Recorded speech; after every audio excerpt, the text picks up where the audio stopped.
Amis, auditeurs, auditrices, téléspectateurs, téléspectatrices de la radio, télévision nourriture spirituelle. Frère Maxime, jeudi, c'est 31 janvier 2025. Rubrique La vie des saints, rive la caille nous.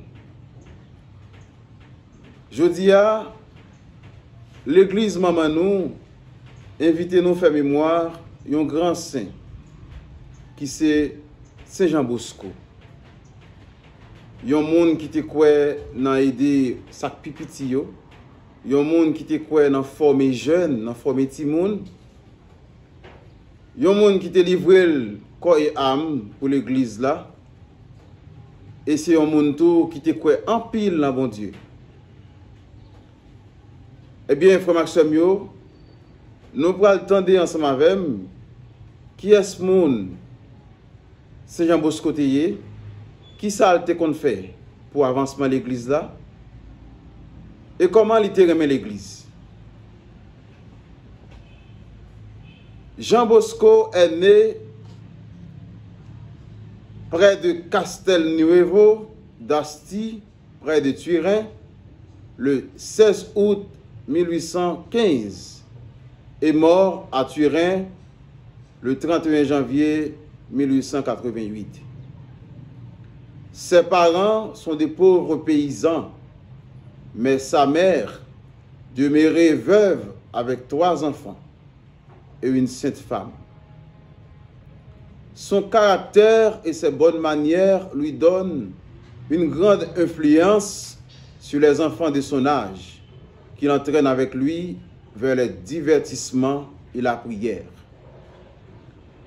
Doté d'une mémoire extraordinaire, il s'amuse à répéter à ses amis les sermons qu'il a entendus à l'église. Ce sont là les premiers signes de sa vocation apostolique.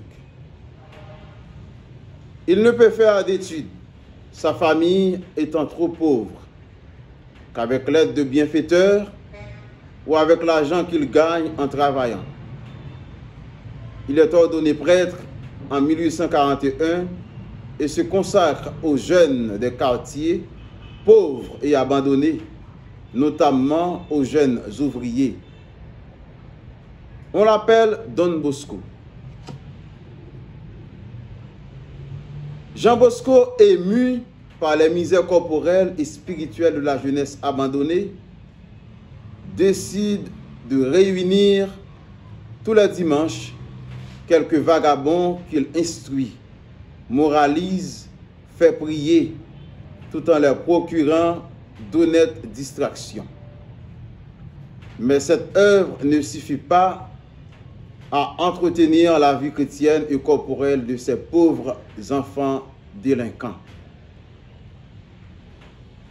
Jean Bosco, bien qu'il n'ait pas beaucoup d'argent, décide d'ouvrir un asile pour les plus déshérités. À leur intention, il ouvre à ses frais à Turin l'oratoire Saint-François de Sales, une sorte de foyer dont les activités vont sans cesse d'élargir. Cours du soir, en 1844, un foyer d'apprentis en 1847, une école secondaire et des camps de vacances, 1848, cours professionnels et une collection de lecture catholique, 1853, organisation des loisirs. Pour faire face au développement de cette action, il s'entoure de prêtres éducateurs avec lesquels il fonde le 26 janvier 1854 la Société de Saint-François de Sales, dont les membres sont couramment appelés salésiens, chargés de l'éducation des enfants pauvres, ainsi nommés en hommage à François de Sales. Il sera approuvé en 1869 par Pie IX. En 1872, avec Marie-Dominique Mazzarello, Don Bosco fonde l'Institut des filles de Marie Auxiliatrice ou Salésienne. En 1876, il fait approuver une manière de tirer ordre la pieuse union des coopérateurs salésiens. Il est fondateur de maisons d'accueil pour étudiants, de foyers pour jeunes ouvriers, de séminaires pour vocation tardive.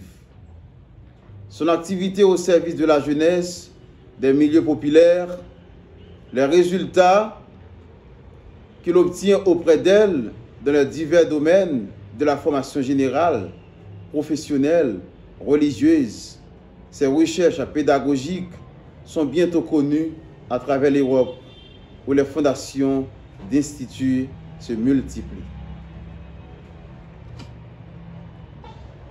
On lui a attribué des miracles, le don de lire dans les cœurs et de prédire à l'avenir. Ce qui explique en partie sa popularité immense et les triomphes qu'il remporte dans ses quêtes en France, 1883, et en Espagne, 1886. Mais on a depuis lors insisté sur ses qualités exceptionnelles d'éducateur. Il n'a guère laissé d'exposés didactiques. Toutefois, en 1876, il a écrit son traité sur la méthode préventive en éducation. Sa pédagogie se comprenant à partir de son action. Il faisait de l'éducation une affaire de confiance affectueuse et vigilante qui devait s'exprimer dans la joie. Et il admettait dans ses groupements une liberté si étonnante pour l'époque qu'on a souvent passée sous silence. Une de ses maximes était prévenir et non réprimer. Don Bosco est béatifié en 1929, puis canonisé par Pie XI le 1er avril 1934, jour de clôture de l'année sainte. En 1958, Pie XII le proclame patron des apprentis. Frère Maxime, après nous finissons ensemble avec moi, histoire Saint-Jean Bosco, comment lycée un monde qui te croit dans aider jeunes, dans former jeunes, qui te croit en pile dans l'éducation et qui te connaît des gens qui pi mal yo, monde société à vous jeter yo.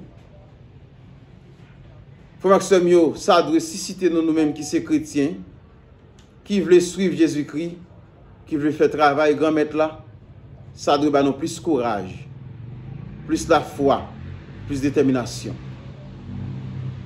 Frère Maxime, Saint-Jean Bosco, c'était un monde qui te gagne en pile la foi. Eh bien, nous devons servir modèle ça. Nous devons servir avec lui dans tout ça qu'on a fait, dans tout ça qu'on a entrepris dans l'église là. Dans la vie nous. Une façon pour nous capables de gagner même la foi ça dans l'idée ça pas capable yo.